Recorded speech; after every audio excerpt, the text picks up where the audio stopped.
حضرت جابر بن عبداللہ رضی اللہ عنہ سے روایت ہے کہ ایک مرتبہ ہم نبی کریم صلی اللہ علیہ وآلہ وسلم کے ساتھ سفر کر رہے تھے۔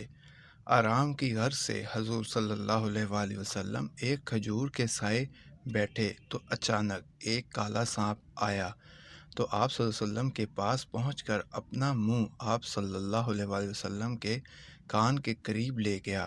کچھ دیر بعد نبی کریم صلی اللہ علیہ وآلہ وسلم نے اس سانپ کے کان کے قریب اپنا منہ مبارک لے جا کر کچھ فرمایا۔ اس کے بعد وہ سانپ ایسے غائب ہوا جیسے اس کو زمین نگل گئی ہو۔ ہم نے عرض کی، یا رسول اللہ صلی اللہ علیہ وآلہ وسلم، ہم اس سانپ کو آپ صلی اللہ علیہ وآلہ وسلم کے قریب دیکھ کر ڈر گئے تھے۔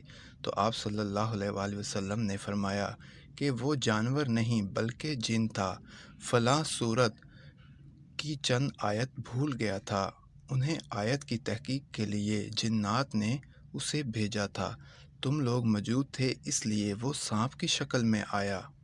سبحان اللہ۔ مزید احادیث واقعات سننے کے لیے ہمارے چینل کو سبسکرائب کریں اور بیل آئیکن کا بٹن ضرور پریس کریں۔